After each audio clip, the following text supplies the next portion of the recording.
இந்து முன்னணி சார்பில் நடைபெற்ற விநாயகர் சதுர்த்தி ஊர்வலத்தில் திரைப்பட நடிகரும் தமிழக வெற்றிக் கழக நிறுவனருமான விஜயை பாரதிய ஜனதா கட்சி நிர்வாகி வெளுத்து வாங்கியது பரபரப்பை ஏற்படுத்தியது. கோபி நகரின் பல்வேறு இடங்களில் இந்து முன்னணி சார்பில் பிரதிஷ்டை செய்யப்பட்டிருந்த விநாயகர் சிலைகள் நாயக்கன்காடு பகுதிக்கு கொண்டு செல்லப்பட்டது. மாவட்ட செய்தி தொடர்பாளர் பிரபாகரன், மாவட்ட செயற்குழு உறுப்பினர் முருகேசன் ஆகியோர் முன்னிலையில் கீதா ரவீந்திரன் உள்ளிட்டோர் குத்துவிளக்கேற்றி வைத்தனர். அதைத் தொடர்ந்து 20 அடி உயர வீர ஆஞ்சநேயர் ரதத்துடன் ஊர்வலம் தொடங்கியது. ஊர்வலத்தை பச்சமலை திருப்பணி குழு தலைவர் ஈஸ்வரன் தொடங்கி வைத்தார். ஊர்வலத்தில் அன்னையர் முன்னணி சார்பில் 108 பெண்கள் கையில் விநாயகர் சிலையுடன் கலந்து கொண்டனர்.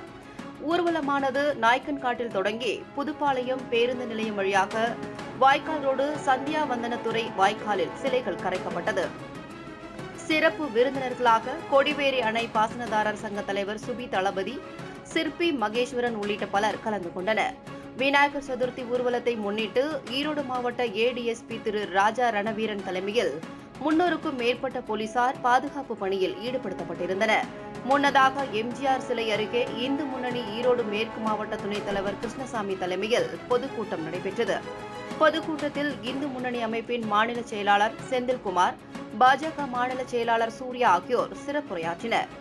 பாரதிய ஜனதா கட்சியின் மாநில செயலாளர் சூர்யா பேசும்போது, புதியதாக கட்சி ஆரம்பித்துள்ள நடிகர் விஜய் மற்ற மத பண்டிகைகளுக்கு வாழ்த்து கூறியுள்ள நிலையில் விநாயகர் சதுர்த்திக்கு இதுவரை வாழ்த்து கூறவில்லை.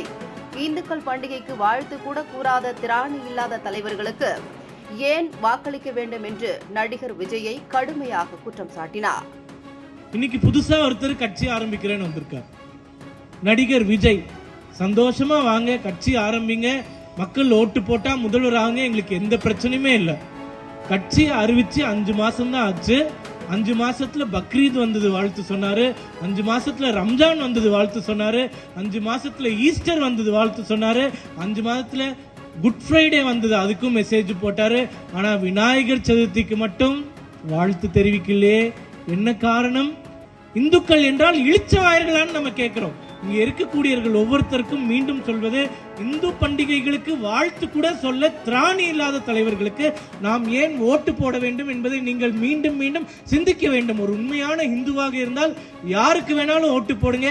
ஆனால் உங்கள் மத பண்டிகைகளுக்கு வாழ்த்து சொல்லாமல் உங்களை இழிவுபடுத்துபவர்களை, உங்களை ஏளனமாக நினைப்பவர்களை வாக்களிக்கவே கூடாது. நீங்கள் அது உங்கள் சுயமரியாதையை விட்டுக் கொடுப்பதற்கு சமம் என்பதை புரிந்து கொள்ள வேண்டும். நீங்கள் இவங்களுக்கெல்லாம் வாழ்த்து சொல்றியே, அப்ப இந்துக்கள் ஓட்டு உனக்கு வேண்டாமான்னு நான் கேட்கிறேன். இந்துக்கள் வாக்கு வேண்டும் என்றால் இந்து மத பண்டிகைகளுக்கு வாழ்த்து சொல்ல வேண்டும் அப்படின்றத நாம் கட்டாயப்படுத்த வேண்டும். பிஜேபிக்கு ஓட்டு போடணும்னு அவசியம் கிடையாது. ஆனா நீ இந்து மத பண்டிகைக்கு வாழ்த்து சொல்ல வேண்டிய என்றால் உனக்கு ஓட்டு போட மாட்டேன் அப்படின்னு போர்க்குணத்தோடு சொல்லக்கூடிய தைரியமிக்க இந்துக்களாக நாம் எல்லாரும் இருந்தால்தான் நாளை நம்முடைய நாடும் பாகிஸ்தானாகவோ ஆப்கானிஸ்தானாகவோ பங்களாதேஷாகவோ மாறாது என்பதை புரிந்து கொள்ள வேண்டும்.